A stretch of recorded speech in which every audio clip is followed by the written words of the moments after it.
Welcome back to Reveal His Kingdom, where we're just reading the Bible every single day, just the Bible.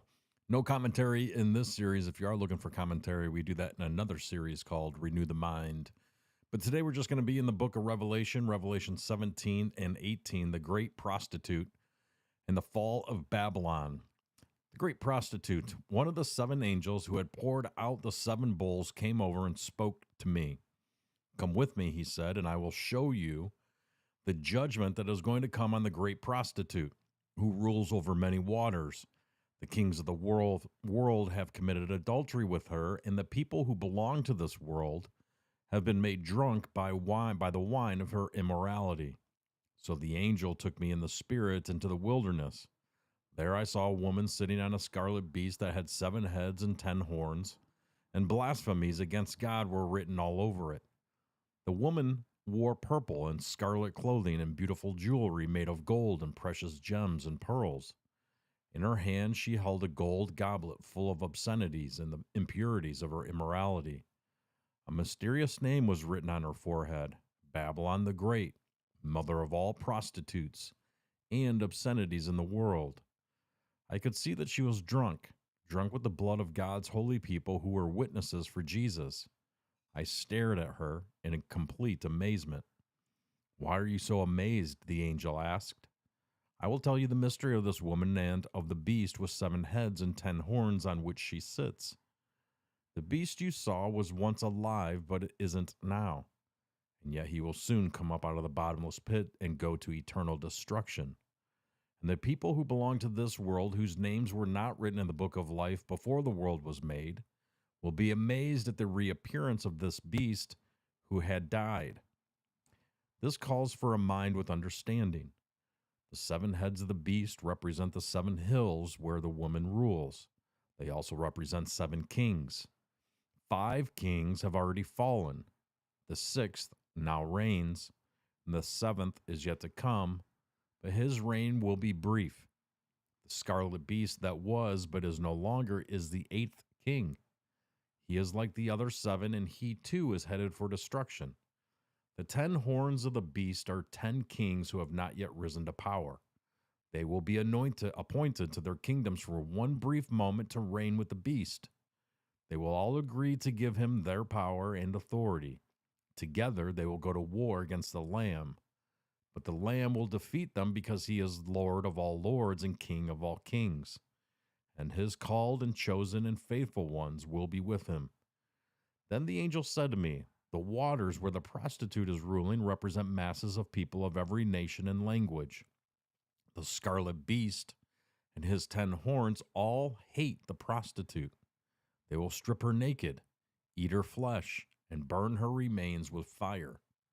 For God has put a plan into their minds, a plan that will carry out his purposes. They will agree to give their authority to the scarlet beast, and so the words of God will be fulfilled. And this woman you saw in your vision represents the great city that rules over the kings of the world. It's Revelation 17. Now we're going to go to Revelation 18, the fall of Babylon.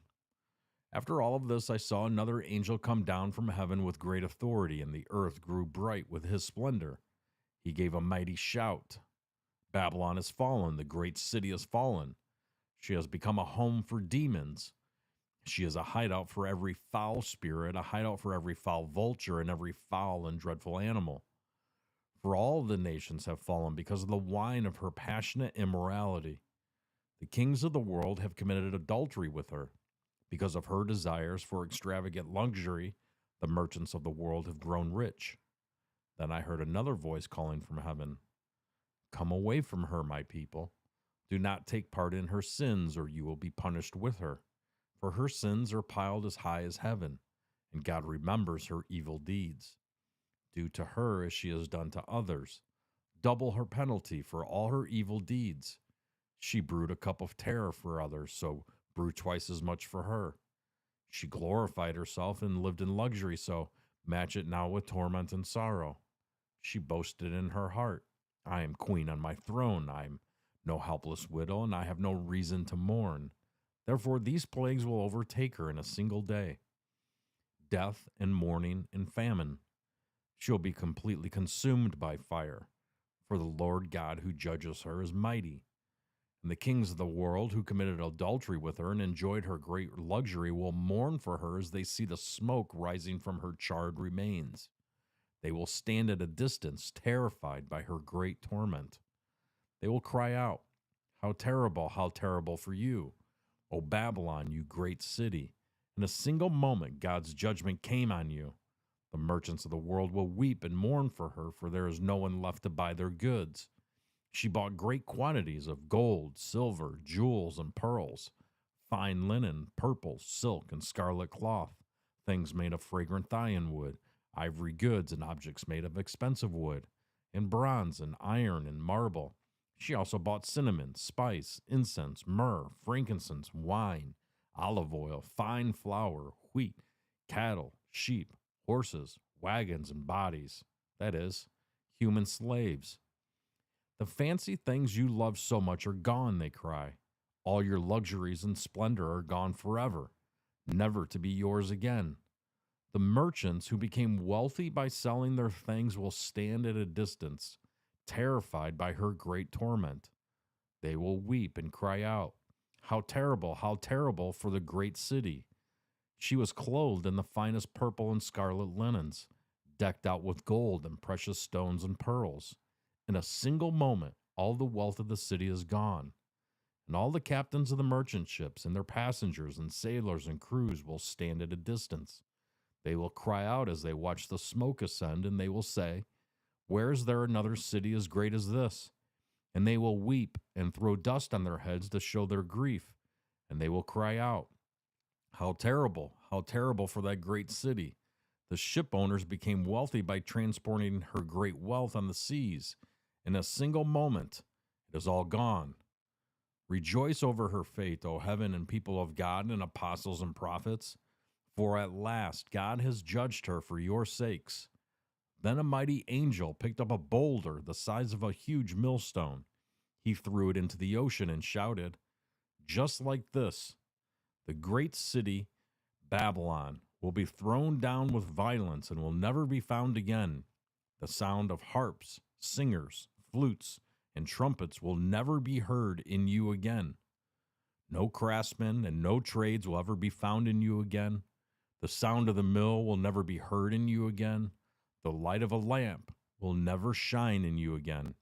The happy voices of brides and grooms will never be heard in you again. For your merchants were the greatest in the world, and you deceived the nations with your sorceries.